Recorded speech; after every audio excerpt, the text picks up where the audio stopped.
దొరికిపోయాడు. ఎట్టకేలకు దొరికిపోయాడు. బాలీవుడ్ స్టార్ సైఫ్ అలీ ఖాన్ పై దాడి చేసిన దుండగుడు పోలీసులకు పట్టుబడ్డాడు. సంచలనం రేపిన ఈ దాడి వెనుక అసలు ఏం జరిగిందన్న అంశాన్ని అన్వేషించే పనిలో ప్రస్తుతం పోలీసులు ఉన్నారు. దీనికి సంబంధించిన బ్రేకింగ్స్ మనకు అందుతున్నాయి. సైఫ్ అలీ ఖాన్ పై దాడి చేసిన దుండగుడిని అరెస్ట్ చేశారు. దాడి చేసిన 30 గంటల తర్వాత దుండగుడు దొరికాడు. దుండగుడిని బాంద్రా పిఎస్ కి తరలించారు పోలీసులు. బాంద్రా పోలీస్ స్టేషన్ లో దుండగుడిపై ప్రశ్నల వర్షం కురిపిస్తున్నారు. ఇక విచారణలో ముంబై క్రైమ్ బ్రాంచ్ పోలీసులు పాల్గొన్నారు. సైఫ్ అలీ ఖాన్ పై దాడి వెనుక ఉద్దేశాన్ని రాబట్టే పనిలో ఉంది క్రైమ్ బ్రాంచ్. నిన్న అంటే గురువారం తెల్లవారుజామున 2:30కు సైఫ్ అలీ ఖాన్ పై ఈ అటాక్ జరిగింది. ఆ తర్వాత ఆయన్ని ముంబైలోని లీలావతి హాస్పిటల్ కు తరలించారు. సైఫ్ చిన్న కుమారుడు జహంగీర్ పై దాడికి ప్రయత్నించిన దుండగుడి అక్కడి ఆయా అడ్డుకుంది. అయితే తనకి ₹1 కోటి కావాలని దుండగుడు డిమాండ్ చేశాడు. ప్రతిఘటించిన ఆయాపై కూడా దాడి చేశాడు. ఆ తర్వాత దుండగుడు పారిపోయిన ఆ సీసీటీవీ దృశ్యాలన్నీ కూడా బయటకొచ్చాయి. 20కి పైగా పోలీసు బృందాలు అతని కోసం గాలించాయి. చివరికి ఆ దుండగుడు పోలీసులకి పట్టుబడ్డాడు. అయితే అసలు కథ ఇక్కడే మొదలైంది. ఆ అటాకర్ ఉద్దేశం ఏంటి? అతను ఇంతకు ముందు ఇలాంటి ప్లాన్స్ చేశాడా? అతని వెనుక ఎవరున్నారు? అసలు అది ఎందుకు చేశాడు? ఇప్పుడు ఈ విషయాన్ని పోలీసులు రాబట్టే పనిలో ఉన్నారు. మా అసోసియేట్ ఎడిటర్ మహాత్మా లైవ్ లో జాయిన్ అవుతాను. మహాత్మా, చాలా త్వరగానే పోలీసులు ఈ కేసుని ఛేదించారని చెప్పొచ్చు. బట్ ఇప్పుడు అసలు విషయం తేలాల్సింది ఏంటంటే అతను ఎవరు, అతను ఎందుకు అటాక్ చేశాడు, గతంలో ఇలాంటి పనులు ఏమైనా చేశాడా, ఏమైనా విషయాలు బయటకు వస్తున్నాయా? ప్రస్తుతం అనుమానితుని పోలీసులు బాంద్రా పోలీస్ స్టేషన్లో ఇంటరాగేట్ చేస్తున్నారు. అక్కడి నుంచి రాబట్టే సమాచారం ఆధారంగానే మోటివ్ ఏంటన్నది తెలిసే అవకాశం ఉంది. ప్రాథమికంగా బయటకు వచ్చిన సమాచారం ప్రకారం ఈ సైఫ్ అలీ ఖాన్ ఉంటున్న ఆ టవర్ 11, 12 అంతస్తులు అన్నవి పూర్తిగా సైఫ్ అలీ ఖాన్ కుటుంబ సభ్యులు ఉంటారు.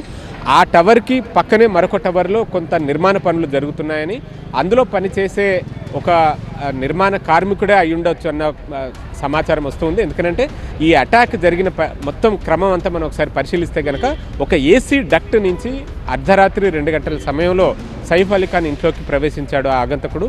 ఆ తర్వాత సైఫ్ అలీ ఖాన్ కుమారుడున్న గదిలోకి వెళ్ళి అతన్ని బంధించి డబ్బు డిమాండ్ చేసే ప్రయత్నం చేశారు. ₹1 కోటి ఇవ్వాల్సిందిగా డిమాండ్ చేసినట్టుగా కూడా తెలుస్తూ ఉంది. పని మనుషులు వారు ఇచ్చిన సమాచారం ఆధారంగా చూస్తే వెంటనే ఇంట్లో ఉన్న ఆయా అతన్ని అడ్డుకునే ప్రయత్నం చేయగా ఆమె మీద అటాక్కి పాల్పడ్డాడు.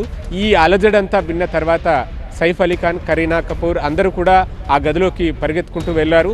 అందరూ అతన్ని పట్టుకునే ప్రయత్నం చేశారు, అంటే నిర్బంధించే ప్రయత్నం చేస్తే అతను తప్పించుకునే క్రమంలో ఇష్టారీతిన దాడికి పాల్పడ్డాడు. తనతో పాటు తెచ్చుకున్న ఆ ఎక్విప్మెంట్స్లో ఒక యాక్సా బ్లేడ్ ఉంది. అది సాధారణంగా ఇనుప ఊచల్ని కోయడానికి ఉపయోగిస్తూ ఉంటారు. దాంతో సైఫ్ అలీ ఖాన్ మీద అటాక్ చేశాడు. ఆ క్రమంలో ఆయన వెన్నుముక్కలోకి అది దిగి 2.5 ఇంచులు దిగిన తర్వాత అది ఇరిగిపోయింది కూడా ఆ బ్లేడ్. సో ఆ రకంగా అటాక్ చేసి అక్కడి నుంచి మళ్ళీ ఈ ఫైర్ ఎగ్జిట్ నుంచి తప్పించుకుని పారిపోయాడు. అక్కడ దొరికిన సీసీటీవీ ఫుటేజ్ అనేది ఇన్వెస్టిగేషన్లో చాలా కీలకంగా మారింది.